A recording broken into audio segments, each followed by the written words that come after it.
सतनाम सत साहिब।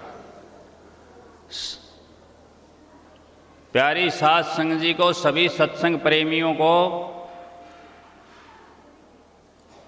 इस नववर्ष 2025 की हार्दिक शुभकामना। सभी को ये नववर्ष मुबारक हो, मंगलमय हो। सतनाम सत साई।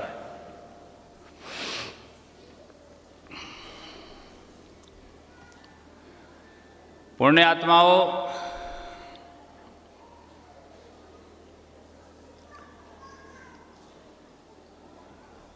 सबसे पहले शुभकामना मुबारक। उसके बाद मैं आप जी सभी को बहुत बहुत साधुवाद देना चाहूँगा कि आप इस प्रकार कड़ाके की सर्दी में, कोहरे में किसी भी साधन से, किसी भी प्रकार से सत्संग का आनंद लाभ लेने के लिए पधारे हो, तो आप जी को बहुत बहुत साधुवाद, धन्यवाद।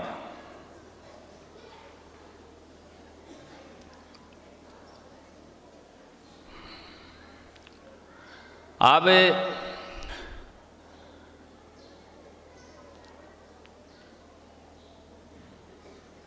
प्रश्नों का, शंकाओं का, जो जिज्ञासाओं के प्रश्न हैं, कि जिज्ञासा जिन्होंने जिस प्रकार से प्रकट की है,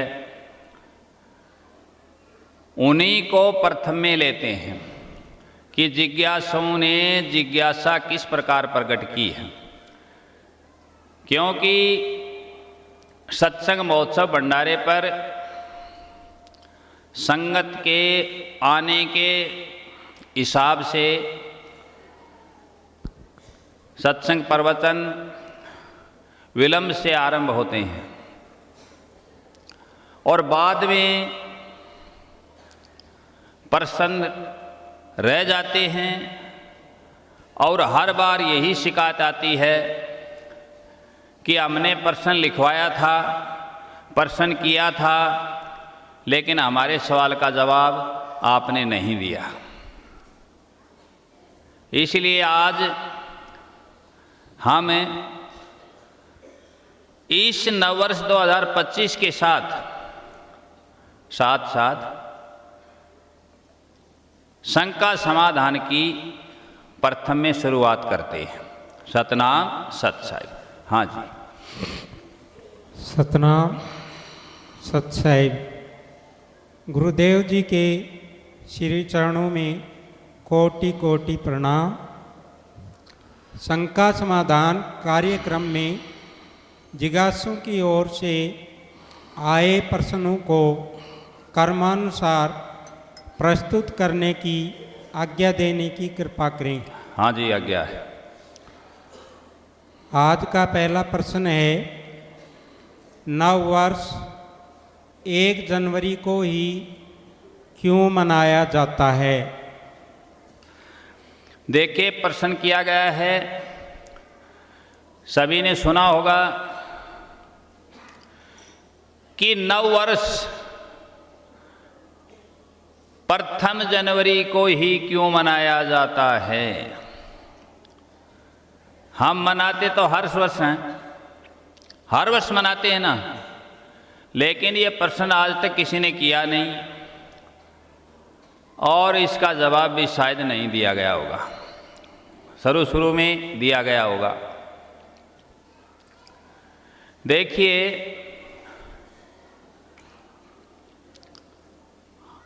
अलग अलग जगह पर, अलग अलग देशों में नव वर्ष अलग अलग मनाए जाते हैं, लेकिन अधिकांश जगह पर 1 जनवरी को, प्रथम जनवरी को ही मनाया जाता है। अब क्यों मनाया जाता है? इसकी शुरुआत भारत में नहीं हुई।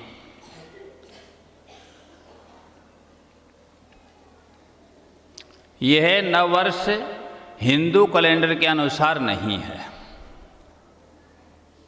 ठीक है जी। इसकी शुरुआत रोम में हुई। ये रोमन कैलेंडर के अनुसार है। किसके अनुसार है? रोमन कैलेंडर के अनुसार है।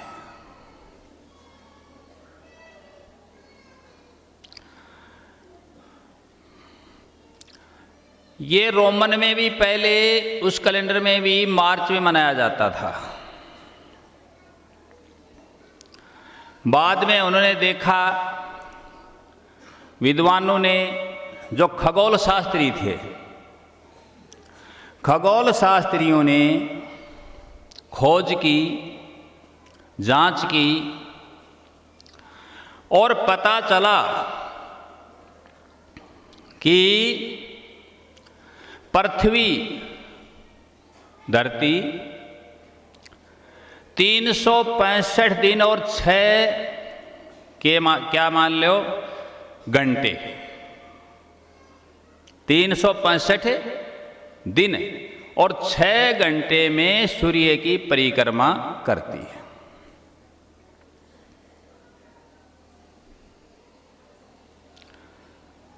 ये जब इनके संज्ञान में आया तो उसके बाद इन्होंने 1 जनवरी से इसकी शुरुआत कर दी।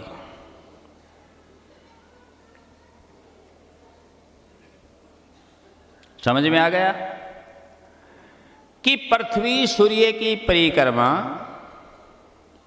365 दिन 6 घंटे में करती है। पहले उनके कैलेंडर में 10 महीने होते थे और फिर कितने कर दिए? 12 कर दिए।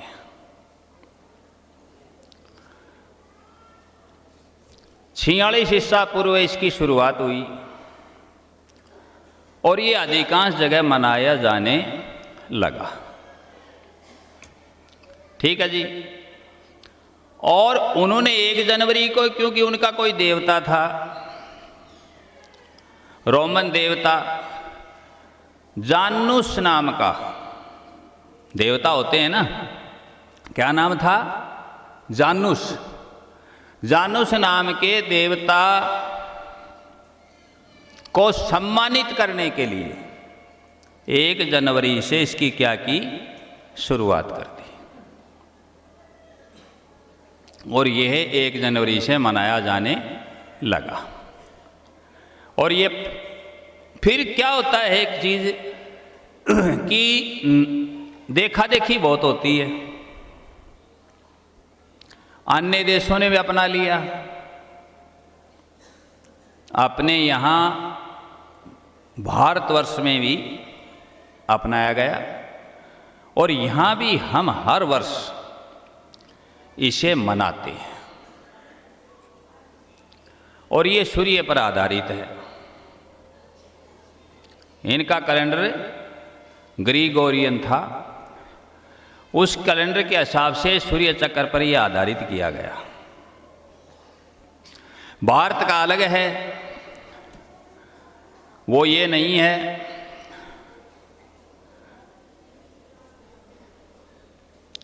दूसरी बात,